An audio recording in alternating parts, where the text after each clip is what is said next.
Sexto encuentro de lecturas informales del libro del Lama Tenzin Wangyal Rinpoche, El Yoga de los Sueños. Capítulo 9. 2 niveles de la práctica. Una noche, hace algunos años, soñé que tenía una serpiente en la boca. La sacaba y me daba cuenta de que estaba muerta. Fue una sensación muy desagradable. Luego llegaba una ambulancia a mi casa y los paramédicos me decían que la serpiente estaba envenenada y que me estaba muriendo. Yo decía que estaba de acuerdo y me llevaban al hospital. Tenía miedo y les decía que antes de morir necesitaba ver una estatua del maestro de Dzogchen, Tapiritsa. Los paramédicos no sabían quién era Tapiritsa, así que me decían que tendría que esperar para morir, lo cual me hizo sentir alivio. De pronto me sorprendían trayendo la estatua en ese momento. Mi excusa para posponer la muerte no había funcionado por mucho tiempo. Entonces les decía que no había muerte. Eso era mi único apoyo. Y en ese momento me desperté con el corazón latiendo agitadamente. Era la noche de Año Nuevo y al día siguiente tenía que viajar a Roma desde Houston. Me sentía incómodo por ese sueño y pensé que quizás debería tomarlo en serio y cancelar mis planes de viaje. Quería que mi maestro me aconsejara, así que me volví a dormir y en un sueño lúcido fui a ver al Lopon, en Nepal, y le conté mi sueño inquietante. En esa época había muchos problemas de inundaciones en Houston y la interpretación de mi maestro fue que yo representaba a Garuda, el pájaro mítico que tiene poder sobre las nagas, espíritus acuáticos con formas de serpiente. Lopon dijo que el sueño significaba que Garuda estaba conquistando a los nagas que causaban las inundaciones. Esta interpretación me hizo sentir mucho mejor, así que al día siguiente me fui a Roma como lo tenía planeado. Este es un ejemplo de un sueño lúcido usado para algo práctico, tomar decisiones. Quizá todo esto suene raro e increíble. Sin embargo, lo importante es desarrollar flexibilidad en la mente y quitar las limitaciones que la constriñen. Con mayor flexibilidad podremos aceptar lo que surge sin vernos influidos por expectativas y deseos. Aunque estemos todavía limitados por la ambición y la aversión, este tipo de práctica espiritual beneficiará nuestra vida en general. Si yo realmente viviera en el entendimiento de que no hay muerte, ni nadie que muera, no buscaría la interpretación de ese sueño como lo hice en ese caso. Sin embargo, tuve que hacerlo porque su contenido me había dejado muy inquieto. Nuestro deseo de interpretar los sueños se basa en la esperanza y el miedo. Nuestro deseo de interpretar los sueños se basa en la esperanza y el miedo. Queremos saber lo que debemos evitar y lo que debemos promover. Queremos lograr un entendimiento para poder cambiar las cosas. Cuando comprendes tu verdadera naturaleza, no buscas significados, porque ¿quién estaría buscándolos? Cuando estás más allá de la esperanza y el miedo, el significado del sueño deja de ser importante. Simplemente tienes la vivencia plena de lo que se manifiesta en el momento presente. De esa manera, ningún sueño puede causar ansiedad. El yoga del soñar se extiende a toda nuestra vida y se aplica a todas las diferentes dimensiones de nuestra experiencia. Esto puede conducir a un conflicto entre las visiones filosóficas más elevadas y algunas instrucciones. Por una parte, la visión es ilimitada. Las enseñanzas que se refieren a la no dualidad, a la realidad no convencional, postulan que no hay una meta que alcanzar, que buscar es perder, que el esfuerzo lo aleja a uno de su propia naturaleza. Sin embargo, también hay prácticas y enseñanzas que solo tienen sentido en términos de la dualidad, de la esperanza y el miedo. Se ha dado instrucción acerca de la interpretación de los sueños, de cómo pacificar a los guardianes locales, de la manera de obtener logros con las prácticas de larga vida. Se enseña a los estudiantes que hay que practicar con diligencia y mantener la mente enfocada. Parece ser que nos dicen que no hay nada que lograr y al mismo tiempo que hay que trabajar mucho. Algunas veces la confusión acerca de este punto puede llevar al practicante a una confusión general acerca de la práctica. Surge esta pregunta: si la realidad absoluta es vacía, sin distinciones, y si la liberación se encuentra en la comprensión de la naturaleza vacía, ¿para qué hacer prácticas que llevan a resultados relativos? La respuesta es muy simple. Ya que vivimos en un mundo dual y relativo, hacemos prácticas que son eficaces en ese mundo. En la existencia samsárica, las dicotomías y las polaridades tienen sentido. Existe lo bueno y lo malo, mejores y peores maneras de actuar y pensar, basadas en los valores de las diferentes religiones, escuelas espirituales, sistemas filosóficos, ciencias y culturas. Es importante respetar las circunstancias en las que uno vive. Si uno vive en samsara, las prácticas convencionales son relevantes y la interpretación de los sueños puede ser muy útil. Yo necesité la interpretación de mi sueño porque tenía miedo de morir, pero es importante saber que mi necesidad se basaba en la dualidad y que cuando puedo permanecer en el estado de presencia no dual, no hay miedo ni necesidad de interpretación. Usamos lo que es útil para la situación en la que nos encontramos. Cuando vivimos solo en la naturaleza de la mente, el estado en que la realidad es verdaderamente vacía, sin distinciones, ahí no necesitamos prácticas relativas. Ahí no es necesario interpretar los sueños, ya que no hay por qué buscar una nueva dirección, no hay un ego al que se requiera dirigir de nuevo. No necesitamos consultar un sueño sobre el futuro porque no hay esperanza ni miedo. Estamos completamente presentes en cualquier cosa que surja, sin aversión ni atracción. No necesitamos recurrir a los sueños para encontrar significado, pues estamos viviendo en la verdad. En nuestra vida convencional hacemos elecciones y podemos realizar cambios. Para eso estudiamos las enseñanzas, para eso practicamos. Cuanto más entendemos, más eficientes nos volvemos en nuestra vida. Nos volvemos también más flexibles. Comenzamos a comprender realmente las cosas que nos han sido enseñadas. ¿Qué significa la lucidez? ¿Qué es ilusorio en nuestra experiencia? ¿Cómo se genera el sufrimiento? ¿Cuál es nuestra verdadera naturaleza? Una vez que entendemos que nuestras acciones generan más sufrimiento, podemos elegir hacer algo diferente. Nos cansamos de las identidades constrictivas e inclinaciones repetitivas que generan tanto sufrimiento innecesario. Dejamos atrás los estados emocionales negativos.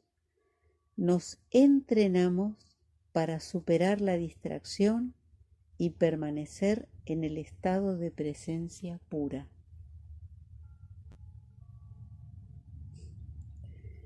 Nos entrenamos para superar la distracción y permanecer en el estado de presencia pura. Lo mismo sucede con los sueños. Hay una progresión en la práctica. En la medida en que ésta es desarrollada, uno descubre que hay otra forma de soñar. Entonces pasamos a las prácticas no convencionales del sueño, en las que la historia y su interpretación no son importantes. Trabajamos más en las causas de los sueños que en los sueños mismos. No hay razón para no usar el yoga del soñar con el fin de alcanzar logros mundanos. Algunas prácticas se refieren a situaciones de la vida diaria y usan los sueños para propósitos de salud, adivinación, guía, purificación de tendencias kármicas y psicológicas malsanas, así como para la sanación y otros asuntos. El camino es práctico y sirve para todos. Sin embargo, aunque sea bueno utilizar el yoga del soñar para nuestro propio beneficio en el mundo relativo, este es un uso provisional. Nuestro propósito último es usar los sueños para liberarnos de todos los condicionamientos relativos, no solo para mejorarlos. Tercera parte del libro: la práctica del yoga del soñar. Capítulo 10. Visión, acción, sueño, muerte. El Tantra Madre dice que si uno no está consciente en la visión, es poco probable que pueda estar consciente en la conducta. Si uno no está consciente en la conducta, es poco probable que pueda estar consciente en el sueño.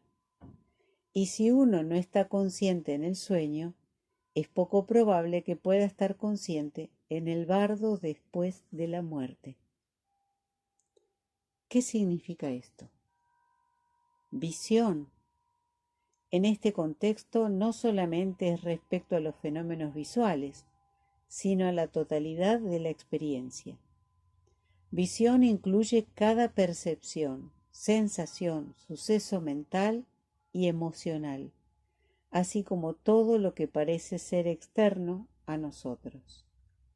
Repito, visión en este contexto no solamente es respecto a los fenómenos visuales, sino a la totalidad de la experiencia. Visión incluye cada percepción, sensación, suceso mental y emocional, así como todo lo que parece ser externo a nosotros.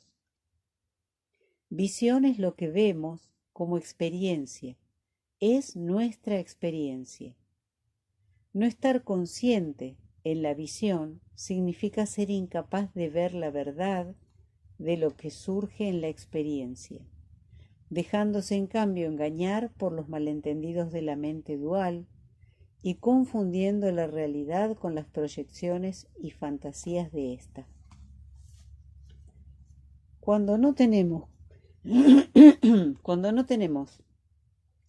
conciencia de la situación real en la que existimos, nos es difícil responder hábilmente a lo que enfrentamos en nuestra vida externa e interna.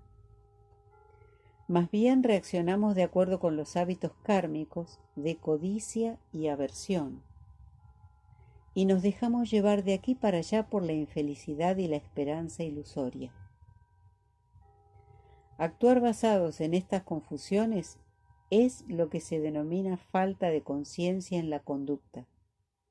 Con estas acciones se refuerza el apego, el odio y la ignorancia, así como la creación de huellas kármicas negativas adicionales.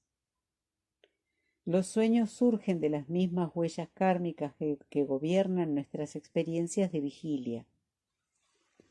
Repito, los sueños surgen de las mismas huellas kármicas que gobiernan nuestras experiencias de vigilia.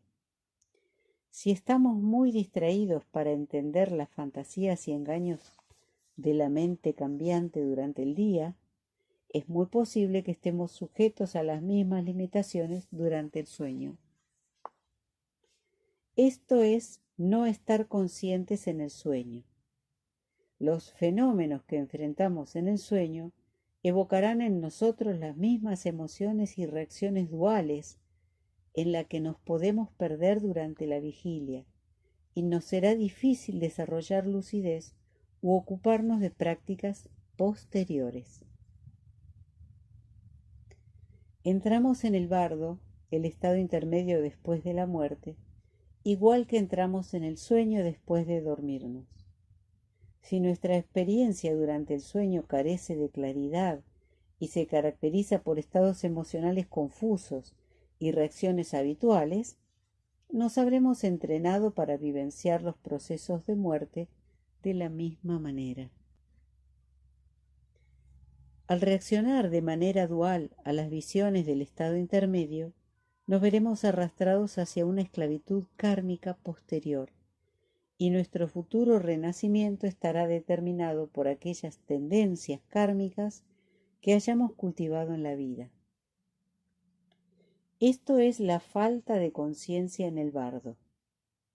Por el contrario, si continuamente traemos la conciencia al momento inmediato de la experiencia, pronto aparecerá esa misma capacidad en los sueños, y en la medida en que cultivamos la presencia en los sueños, nos preparamos para la muerte. La práctica de los sueños está correlacionada con esa progresión. Para progresar tenemos que desarrollar cierta estabilidad en la mente, de manera que podamos mantener mayor conciencia en la experiencia, en la visión, y así desarrollar la capacidad de responder hábilmente. Por lo tanto, la primera práctica se denomina permanecer en calma, Jiné en tibetano, y en ella la mente se entrena para estar quieta, centrada y alerta. Conforme vamos teniendo mayor conciencia en la experiencia, podemos superar las reacciones habituales basadas en los engaños de la mente convencional.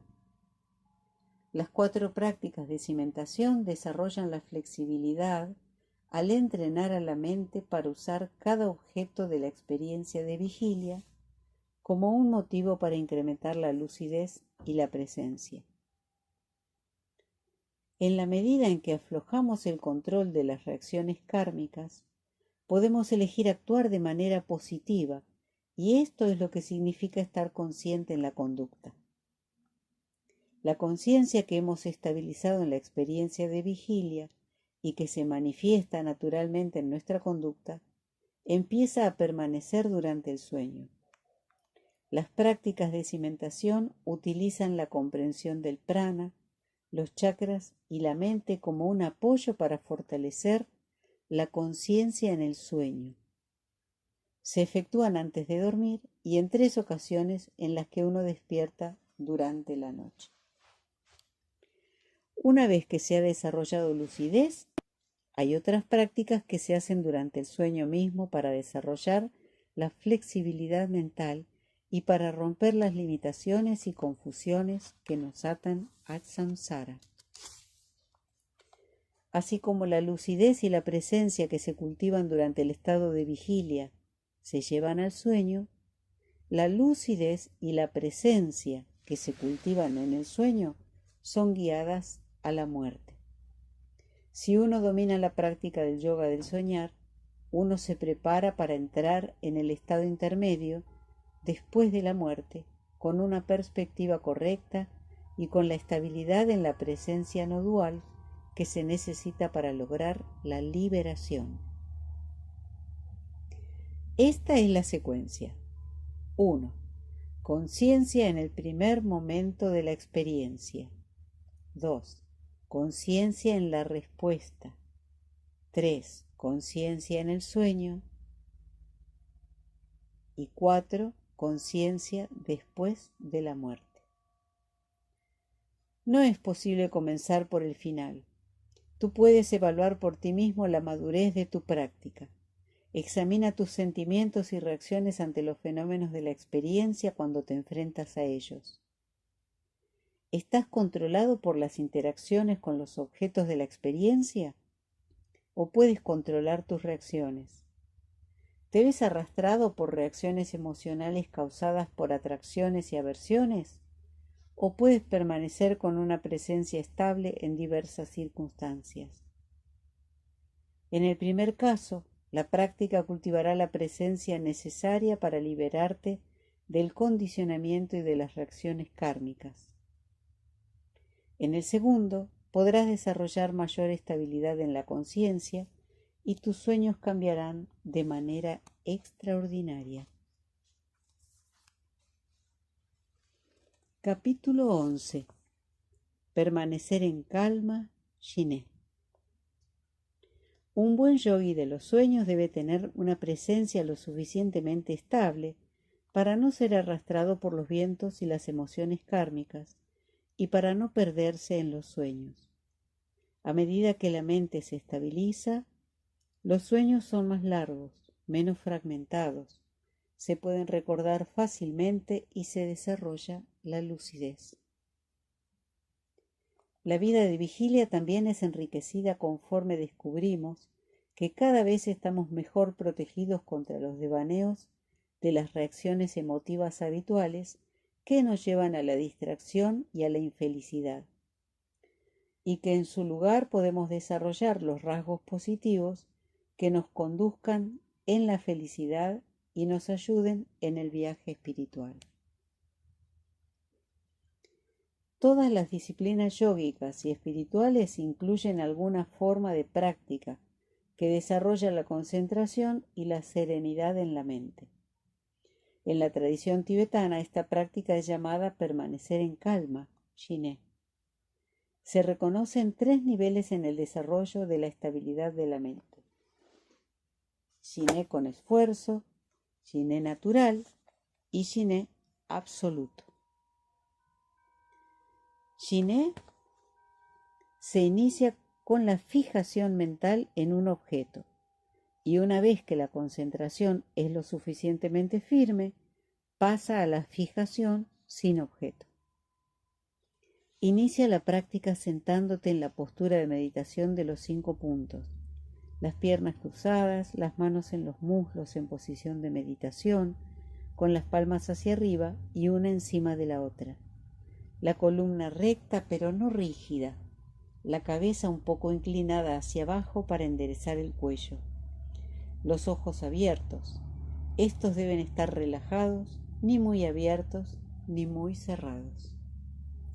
Y el objeto de concentración debe estar colocado de manera que los ojos puedan verlo justo enfrente, ni más arriba ni más abajo. Trata de no moverte durante la práctica, ni siquiera para pestañear mientras mantienes la mente enfocada en el objeto. No te muevas, aun cuando las lágrimas empiecen a rodar por tu cara. Permite que la respiración sea natural. Generalmente utilizamos la letra tibetana A como el punto de concentración para practicar con un objeto. Esta letra tiene muchos significados simbólicos, pero aquí se utiliza simplemente como un apoyo para desarrollar la concentración. También se pueden usar otros objetos, una A en español, una imagen, el sonido de un mantra, la respiración, casi cualquier cosa. Sin embargo, es bueno usar algo vinculado con lo sagrado, ya que sirve de inspiración. También es importante utilizar el mismo objeto cada vez que se practica, puesto que la continuidad funciona como un apoyo a la práctica, un apoyo para la práctica. Asimismo, es preferible enfocar un objeto físico que está fuera del cuerpo, ya que el propósito es desarrollar estabilidad durante la percepción de los objetos externos y finalmente de los objetos en el sueño. Si deseas utilizar A tibetana, puedes dibujarla en un pedazo de papel de unos 3 por 3 centímetros. Tradicionalmente la letra es blanca y está rodeada por 5 círculos concéntricos de colores. El círculo central, que sirve de fondo para la A, es de color índigo. A su alrededor está un círculo azul, luego uno verde, uno rojo, uno amarillo y uno blanco. Pega el papel en un palo que tenga una base para que pueda mantenerse vertical. El palo debe ser lo suficientemente largo para colocar el papel a la altura de los ojos cuando te sientes a practicar. Colócalo de manera que la A pueda estar aproximadamente a 45 centímetros de distancia de los ojos. Durante la práctica surgen muchos signos de progreso. A medida que la concentración se fortalece y se amplían los periodos de práctica, surgen sensaciones extrañas en el cuerpo y aparecen muchos fenómenos visuales. Puedes notar que tu mente también hace cosas extrañas. Todo eso está bien, ya que esas experiencias son una parte natural del desarrollo de la concentración y surgen cuando la mente se está asentando, así que no es necesario perturbarse o inquietarse por ellas. Shiné con esfuerzo. El primer nivel de la práctica se denomina con esfuerzo, porque lo requiere. La mente se distrae fácil y rápidamente y puede parecer imposible permanecer centrado en un objeto siquiera por un minuto. Al principio ayuda a practicar durante varias sesiones cortas que alternen con descansos. No permitas que la mente vague durante el descanso. Puedes recitar un mantra, trabajar con una visualización o con alguna otra práctica que conozcas, por ejemplo, el desarrollo de la compasión. Después del descanso, regresa a la práctica de fijación. Si estás listo para la práctica, pero no tienes el objeto particular que has estado utilizando, puedes visualizar una esfera de luz en el entrecejo y centrar la atención ahí. La práctica debe hacerse 1 o 2 veces al día o más frecuentemente si tienes tiempo. Desarrollar la concentración es como fortalecer los músculos del cuerpo. El ejercicio debe hacerse de manera regular y frecuente. Trata de ir más allá de tus propios límites para fortalecerte.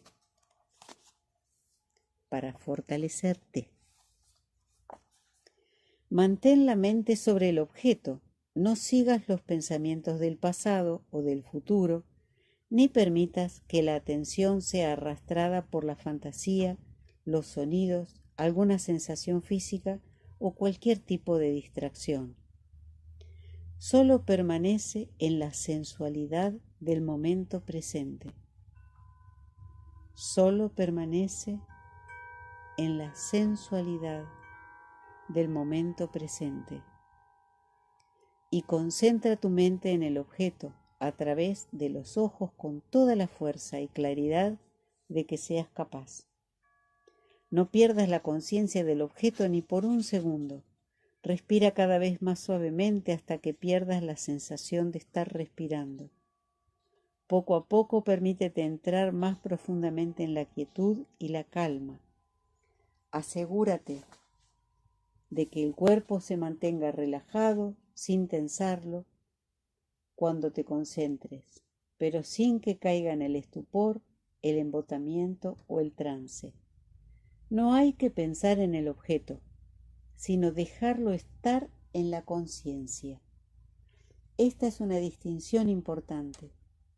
Pensar en el objeto no es el tipo de concentración que estamos desarrollando. La idea es mantener la mente sobre el objeto, en la percepción sensorial del mismo, para permanecer conscientes de su presencia, sin distracción alguna. Cuando la mente se distrae, cosa que sucederá frecuentemente al principio, hay que regresarla gentilmente al objeto y dejarla allí. Gentilmente al objeto y dejarla allí.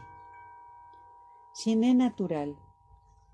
Cuando se ha desarrollado la estabilidad, uno entra en el segundo nivel de la práctica, que es Shiné natural. En el primer nivel se desarrolla la concentración, dirigiendo la atención hacia el objeto y ejerciendo un control sobre la mente desordenada. En el segundo nivel, la mente es absorbida en la contemplación del objeto y ya no hay necesidad de realizar un esfuerzo para mantenerla quieta. Se establece una tranquilidad placentera y relajante en la cual la mente está quieta y los pensamientos surgen sin distraerla del objeto. Los elementos del cuerpo se armonizan y el prana se mueve uniforme y gentilmente a través del cuerpo. Este es un momento apropiado para cambiar a la concentración sin el objeto. Abandona ahora el objeto físico y conserva solo la atención en el espacio. Puede ayudarte a contemplar un horizonte amplio como el cielo, pero la práctica también puedes hacerla en un cuarto pequeño, centrándote en el espacio entre tu cuerpo y la pared. Procura mantenerte quieto y en calma, con el cuerpo relajado. En lugar de enfocar un punto imaginario en el espacio, permite que la mente se expanda, manteniendo a la vez una fuerte presencia.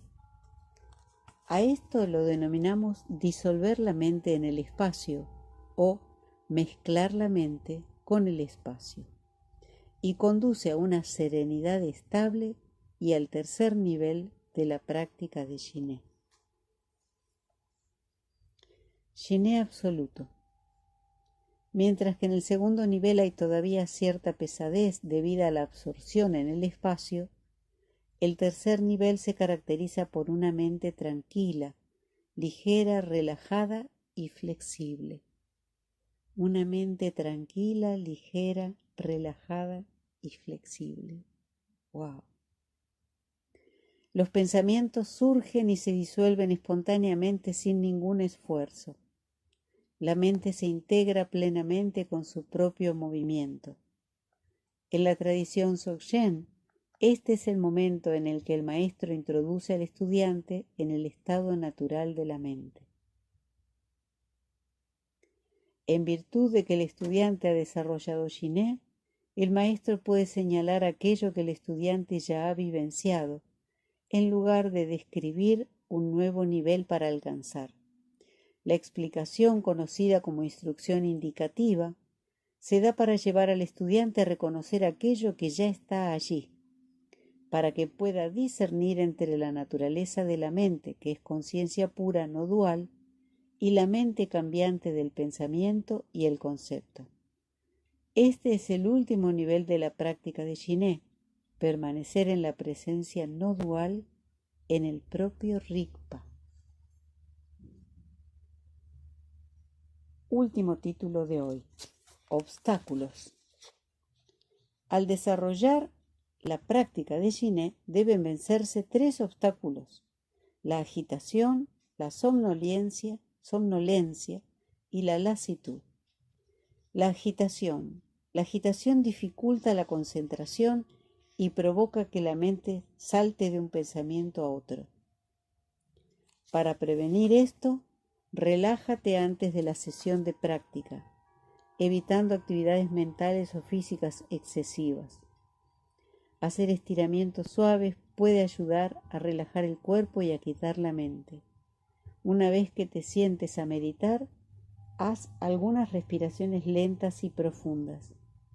Al empezar la práctica, acostúmbrate a enfocar la mente de manera inmediata para evitar el hábito de vagabundear mentalmente mientras estás en la postura de meditación. El segundo obstáculo es la somnolencia o el adormecimiento que invade la mente como una niebla, una pesadez o un letargo que la embota. Cuando esto suceda, trata de fortalecer la concentración de la mente sobre el objeto para que puedas atravesar la somnolencia. Podrás darte cuenta de que esta última es un tipo de movimiento de la mente que puedes suspender con una concentración firme. Si esto no funciona, toma un descanso, estírate y realiza la práctica mientras estás de pie. Lasitud.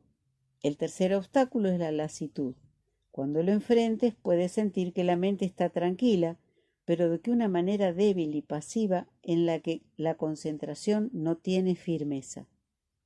Es importante reconocer este estado, porque puede constituir una experiencia relajada y placentera que, si se confunde con la meditación correcta, puede ocasionar que el practicante pase muchos años cultivándola erróneamente, sin ningún cambio perceptible en la cualidad de la conciencia.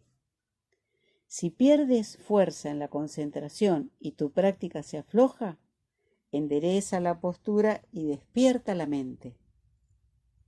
Refuerza la atención y mantén una presencia estable.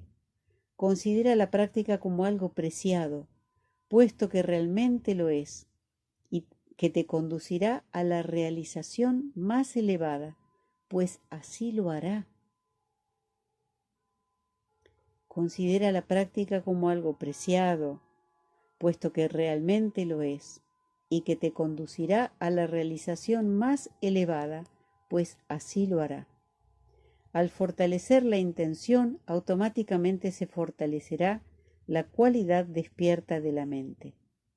La práctica de Jiné debe hacerse todos los días, hasta que la mente logre la serenidad y la estabilidad.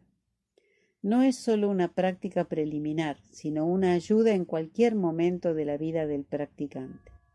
Aún los yogis más avanzados practican Jiné. La estabilidad de la mente desarrollada a través de Jiné es la base del yoga de los sueños y de otras prácticas de meditación.